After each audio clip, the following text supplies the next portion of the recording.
Hey there, this is Craig. Welcome back to the channel. So if you're an IRA millionaire and you're 65-ish years old, you've got some unique problems that not everybody else has. You're trying to figure out what your optimal strategy is. I got a few tips for you today that I want you to take into consideration. Number one, you're probably going to need to do the conversions faster than you think. Probably you're going to need to do more than you think, and you're probably going to have to pay tax at a much higher tax bracket than what you're currently comfortable with. But if you'll do the math and you'll go through the exercise to really understand the real impact on a tax-adjusted net worth basis and a total tax avoided, it will prove to you over and over and over the things that I just said are very true. The good news is if you get it right, you're going to maximize the amount of tax that you avoid paying over your lifetime, which means you're going to leave less money just sitting at the doorstep of the IRS because you didn't have an optimal game plan. You're also going to put your heirs in a position where they're not going to have to start depleting your estate you left to them because of taxes, because now they've got to take these required distributions, or they take out lump sums to go do something with and they got to pay taxes. Throws them into a higher bracket, all those kinds of things happen. And if you get it right, you're also going to lower the amount of Medicare premiums that you pay on Part B and Part D. But in order to do that, you're going to have to break through some paradigms that you have. Many people tell you you just stop converting at the top of your current tax bracket. If you're an IRA millionaire, I've never seen that to be the case. If you're a good candidate to do accelerated conversions, I've never seen that to be the right way. You are much better off to pay today a higher tax bracket to get it converted faster than to leave it alone and to just let RMDs just gradually get higher and higher, and you'll creep up through the brackets. You'll pay more tax over your lifetime by sticking in a lower bracket than if you convert faster and just get it over with.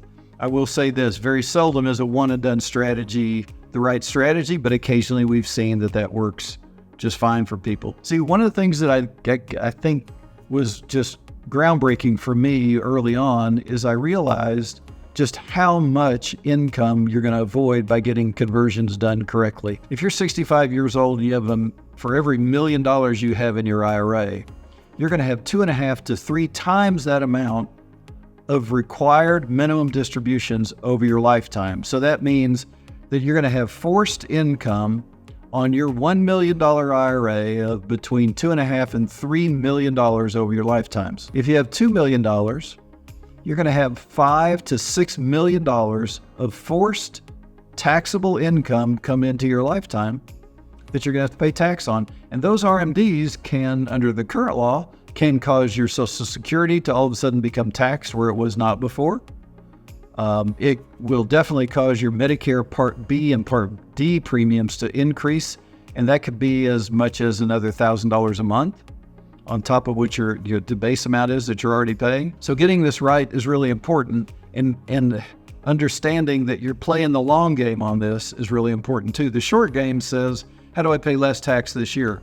Well, that's part of the problem that you've got yourself in by paying less tax every year, is you've deferred this large account and now you have to pay the piper. It's time. And what we've discovered is that doing it faster is much better for you than doing it slower if you're in the right age category, 65, 70-ish, 60 to 75, I'll say, is probably a good bracket. You want to be able to put your heirs in a position where they're not having to deplete the estate that you left to them. And the other thing that not a lot of people talk about, and it's been pointed out to me that I don't talk about it a lot, is you'll also avoid, by getting the conversions done sooner rather than later, you're going to avoid the potential of a widow's trap. And the widow's trap is something that we talk about in the financial community, but it's a circumstance where one spouse dies, leaves the other spouse with all the money. The RMDs are the same as they were before, but now the remaining spouse is in a single taxpayer bracket, causing them to have the same RMDs, but probably pay tax at a higher bracket. And now there's really not much they can do because they're maybe a little bit older and now conversions don't make sense, but you've now just forced them into a much higher tax bracket. If you want to learn more about this or other subjects like this video, I would appreciate that. If you'll subscribe to the channel, when I put out new stuff, you'll be among the first to know. But if you want to dig deeper into this concept of do it faster than you think, higher tax bracket than you think, more money every year than you think. Click below. The link leads out to our website. We've always got live webinars going on. You can plug into those to learn more details over a longer period of time. All right, take care. Have a great day. God bless.